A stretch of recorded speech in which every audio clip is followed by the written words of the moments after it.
However, in that this right thing which conscience does is at the same time a being for another, it seems that a disparity attaches to conscience. The duty which it fulfills is a specific content. It is true that this content is the self of consciousness, and so consciousness is knowledge of itself, its identity with itself. But once fulfilled, set in the medium of being, this identity is no longer knowing, no longer this process of differentiation, in which its differences are at the same time immediately superseded. On the contrary, in being, this difference is established as an enduring difference, and the action is a specific action, not identical with the element of everyone's self-consciousness, and therefore not necessarily acknowledged. Both sides, the conscience that acts and the universal consciousness that acknowledges this action as duty, are equally free from the specificity of this action.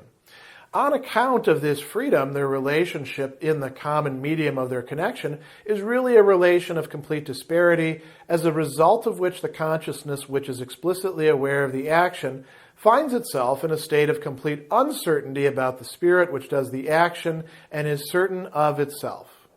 The latter acts, it gives being to a specific content. Others hold to this being as the Spirit's truth and are therein certain of this Spirit. It is declared therein what it holds to be duty. But it is free from any specific duty. It is not present at that point where others imagine it actually to be, and this very medium of being and duty as something possessing intrinsic being count for it only as a moment. What, therefore, it places before them, it also displaces again, or rather has straightway displaced and dissembled. For its actual being is for it not this duty and determinate character it is put forward, but the actuality which it has in the absolute certainty of itself.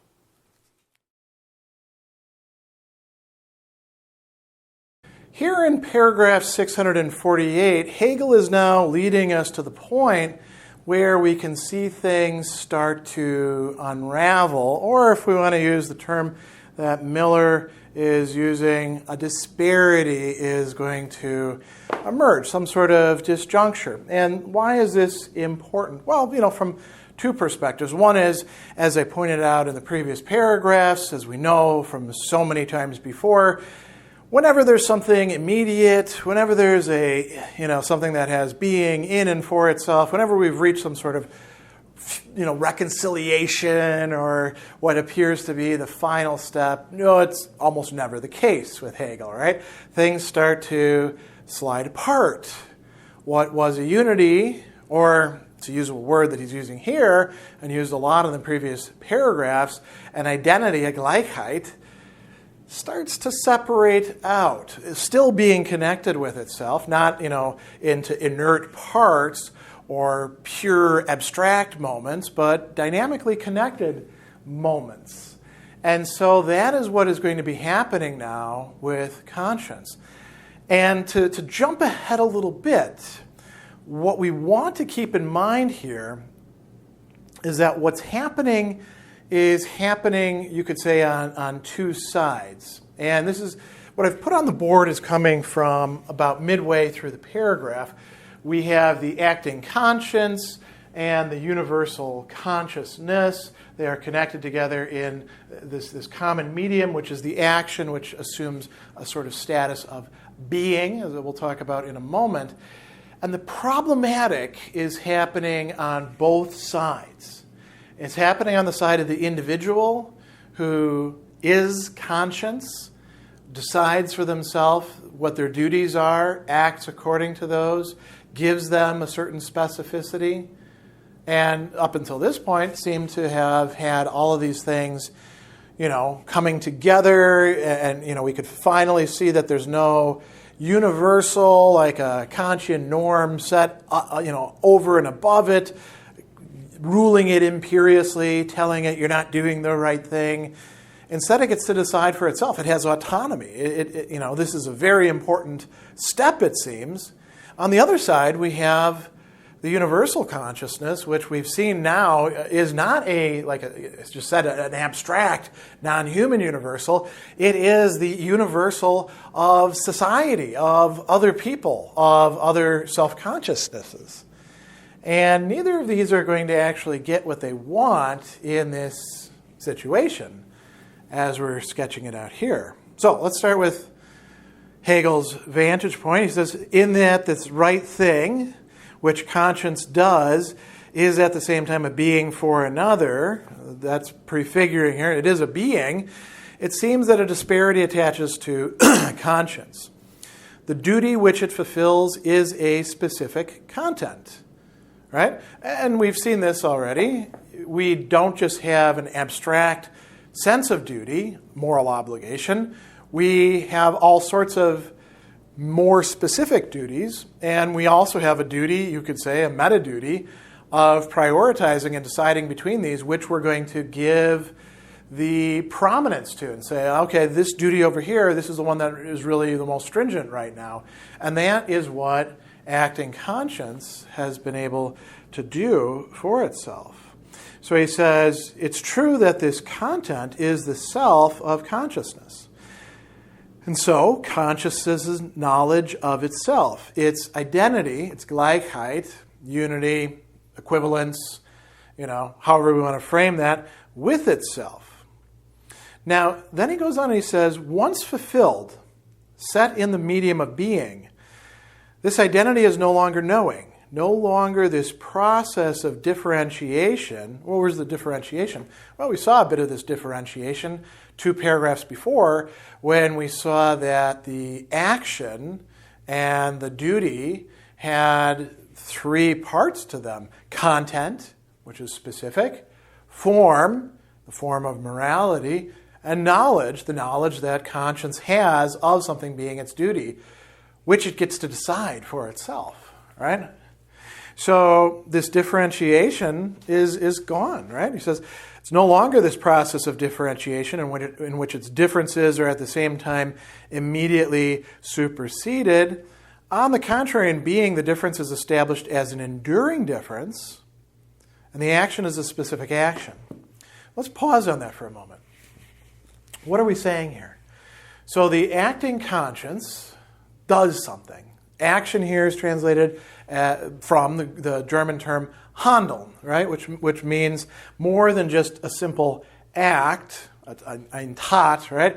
But a way of behaving, a set of commitments that are visible in the action and agency that the person is the locus of, right? So that becomes specific, and as we've seen in previous discussions, going out into the world, the action, in a way, becomes, stripped away from, or we could just say goes on with its own inertia from the actor. And not in the sense of, moral responsibility. You can still say, okay, who broke the window? That jackass over there did, throwing the ball around. Well, that's an action, right? And probably, maybe they intended to break the window, maybe they didn't. Who knows? We don't have to worry about that. The ball, certainly, once it leaves your hand, it's got its own impetus that's going to continue. If you've ever done something, like I remember, this is a total side note, when my father died, he left behind a bunch of golf clubs because he really liked playing golf. As a matter of fact, he was such a great golfer, he actually had a hole-in-one, and he had a trophy for that. Total side note. And when we were kids, well, we liked to hit the golf balls around that were in the bag using his clubs in our backyard. And we were fortunate in that we had a quite big backyard, and then there was like an undeveloped wood line behind us and all that. Now, we happen to have an aluminum siding house. And if you know anything about aluminum siding, you know that it doesn't do well with dents. What could make a dent? Golf balls will do that. I remember hitting a golf ball and not meaning to hit it quite so hard, and it took off and it hit the house. And I was happy it didn't hit a window, because then I would have been in real trouble. But it hit the house, and it sounded like a rifle shot, right? Ka-chow! And my mom came out, and she said, "What the hell was that?" And of course, we played dumb. "Oh, I don't know what's going on." And then she saw this dent in the siding, and she was, of course, very upset with us. And that was the end of golf for a little while. Now, what's the purpose in bringing this up? Our actions are sort of like that. We do them with the intentionality, with the motivation, with the way in which we define them to ourselves. But then they're out there as beings in the world. They have Sein. They are. They exist. And they don't come with notes for somebody to pick up the action and say, not only does this belong to this person over here, but, I'm supposed to read this action in a certain way. I'm supposed to view it as fulfilling this duty and not this duty over here. That's not available. The others get to decide for themselves how to interpret that action. You don't get to keep controlling it. So he goes on and he says the action is a specific action, not identical with the element of everyone's self-consciousness, and therefore not necessarily acknowledged. This is sort of a contradiction of what happened in the previous two paragraphs, is it not?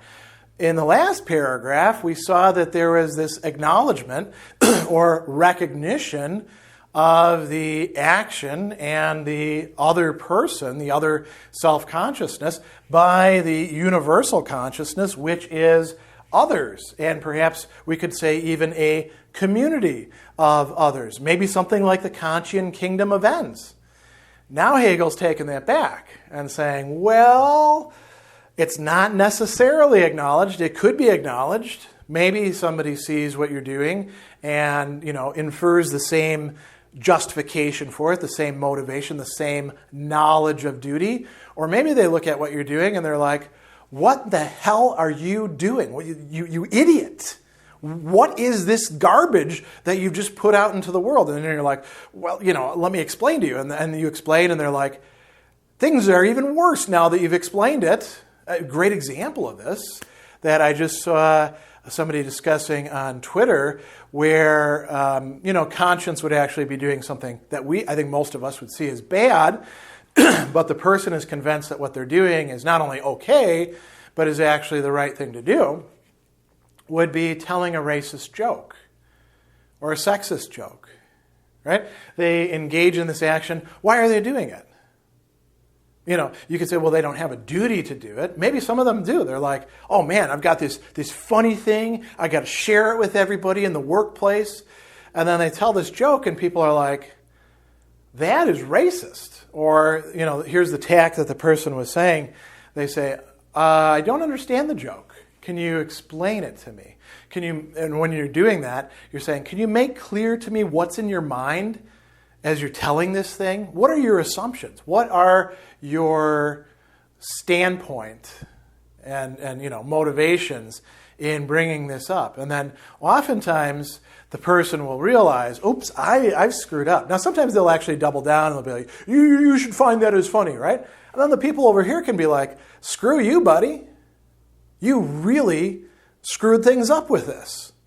You've revealed yourself as being conscience, but a crappy conscience, a misformed conscience, right? And we could go on and on with other examples about how people don't have to interpret things the same way that conscience wants to. So he says, both sides, the conscience that acts and the universal consciousness that acknowledges this action as duty, are equally free from the specificity of this action. So let's talk about what it means to be free from the specificity of this action. The doer, the one who is choosing the action, as we saw in just 2 paragraphs before, has this autarky, this independence. They, in fact, can bind and loose. That means that they can say, okay, I'm changing my moral perspective. I'm changing my knowledge, my practical knowledge of what is right and good and true and what I'm going to do in accordance with that. So they have a certain independence, and so does this side over here. It's not only the case that, just because you insist on a certain interpretation of your action, nobody else has to buy it, or to use Hegel's term, acknowledge it. It's also true that they can change their own interpretation of it over time as well. Right? They're free as well.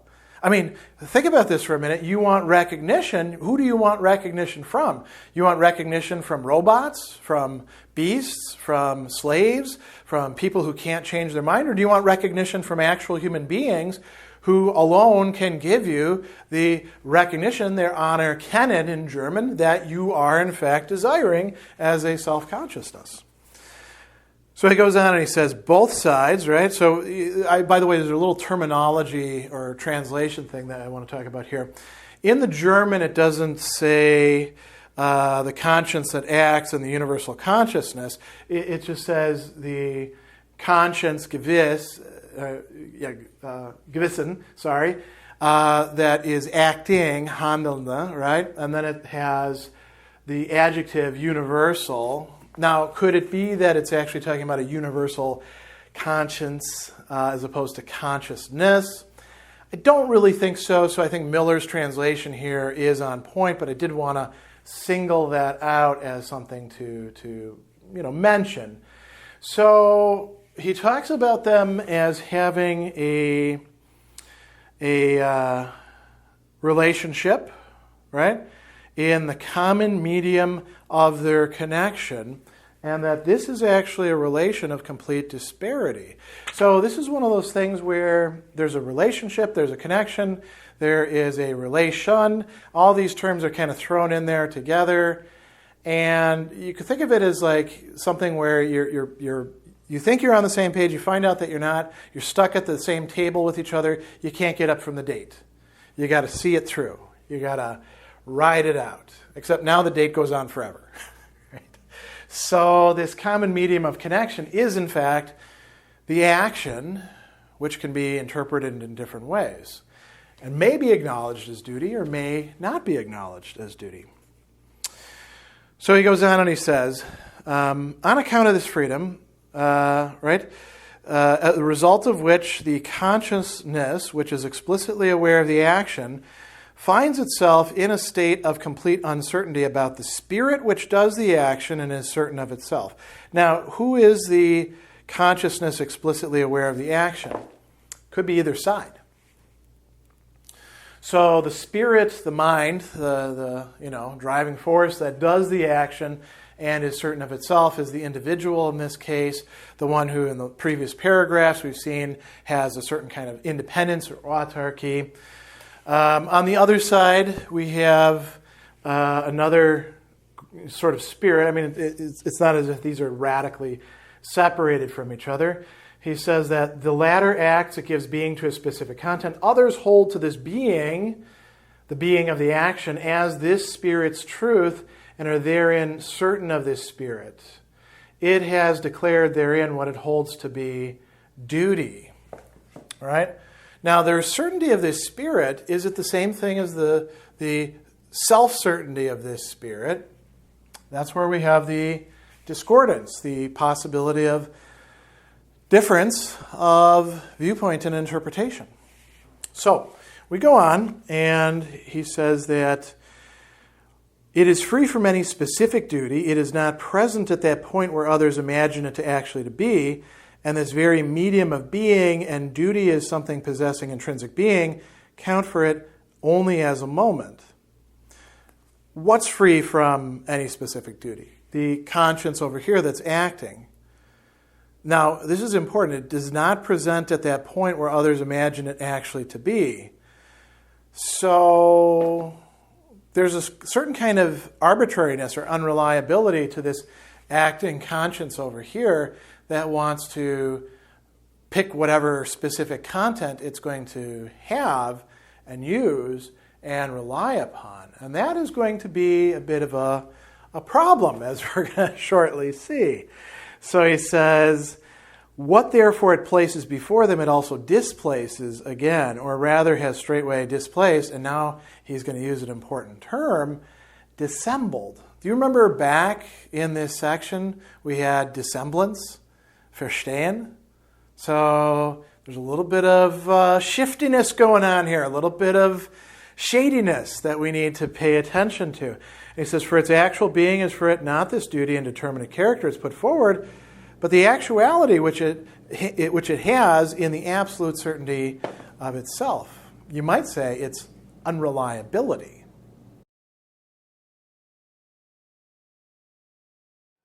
Others, therefore, do not know whether this conscience is morally good or evil, or rather, they not only cannot know, but they must also take it to be evil.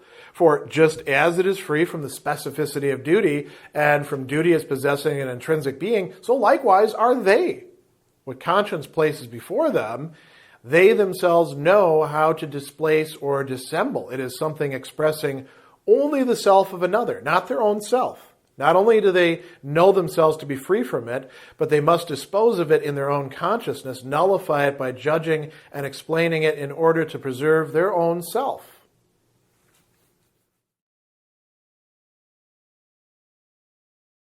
Here in paragraph 649, we now see what this disparity that the previous paragraph really amounts to concretely, which is that somebody's got to be the bad guy. Right? Somebody, if we want to use the old song, somebody's got to be the bad man, the sad man behind blue eyes. If you don't know that song, you probably want to Google those lyrics because it's a great little ditty. So he says, others, and who are these others? These are the universal conscience and consciousness, right? Which the self-consciousness has to exist in relation to. Others do not know whether this conscience is morally good or evil, gut or böse. And so this is going to be really important. They don't know, they don't have knowledge, and not just Erkenntnis, they don't wissen, right? But this is something vital to our interdependent existence, knowing what somebody else is. Are they good? Are they evil? Are they a mixture of the two?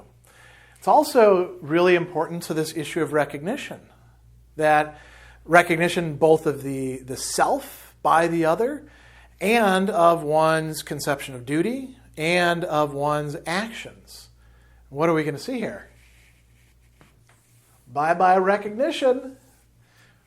Whatever recognition or acknowledgement we thought we had, that's gone away in this paragraph. How so? He says that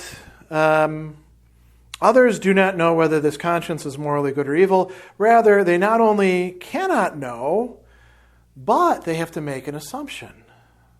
In German, nehmen, to take, to assume. They must take it to be evil. And you might say, well, why the hell would they do that? Why not just assume everybody's good?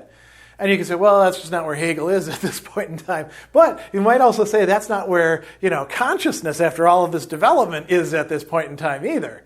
There's also another aspect to this, why they would think it's evil, which we'll see in just a moment. But, we could pause on that. Why not just extend the benefit of the doubt to everybody? Does that work? Does it actually produce whatever it is that we're after? Do we get recognition when we extend the benefit of the doubt to everybody? We may get some until push comes to shove, and then suddenly we're on the other side of the shove, and they're on the side of the push, right? So is this just self-protection? Maybe in a certain way it is. But let's see what it says. So he says, just as it, meaning the other, is, or in this case, not the other, the acting conscience, is free from the specificity of duty and from duty possessing an intrinsic being, so likewise are they. So they know themselves as being in a similar condition. They know themselves also as similarly arbitrary, fallible, liable to be driven by irrational desires, by self-centeredness, by a contentiousness with other consciousnesses, and they're sort of shrewd in that way. So he says, just as it's free from the specificity of duty, it can rearrange it, and from duty as possessing an intrinsic being, what conscience places before them, they themselves know how to displace or dissemble. So they say that conscience is placing something, namely the act, or the action rather, the Handeln, and the duty, the plicht, right? And its conception of it, it's offering that to them. They say, well, that's actually not hinstellen. It's not just putting it in front of me innocently and saying, here you go, check it out, It's actually verstellen. It's dissemblance or duplicity, to which we had an entire section devoted in the development of morality earlier on. So this is really rearing its head. The fact that others could be deceiving us about their intentions and about their actions and about what they think to be their duties, we know this is the case all the time, right?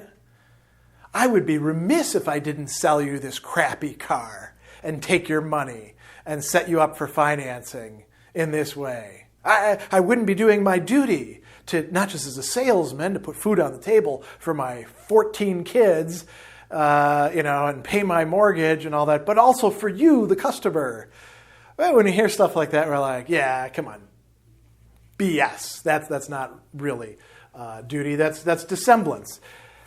They know that they're just as liable to do that themselves. They may have memories of having deceived people in the past. Now, what do they see going on here? What are they reading into it? He says that what conscience is doing is something expressing only the self of another, not their own self. So it's something that, may be genuine, but it's really from this person's perspective, not their perspective. It's good to sell a car sometimes in the abstract, but it's not good for me to buy your crappy car that's going to break as soon as I get it off the lot, and even if it doesn't, immediately start depreciating, right? Cars are a terrible investment. So the others are perfectly aware of this, and he says that not only do they know themselves to be free from it, but they must dispose of it in their own consciousness. And he says they nullify it, they literally make it nothing by judging and explaining it in order to preserve their own self. So there's a projection that's going on here. It could be that this conscience over here really isn't bad, isn't evil, is actually good, is actually noble, but they're being brought under an interpretation where they are going to be interpreted as evil precisely because there's this possibility of deception. And the others know it because they themselves would do it if they were in that place, and indeed have been in that place themselves. So this is going to be now the downhill slide. We've got conscience, the individual, labeled as evil.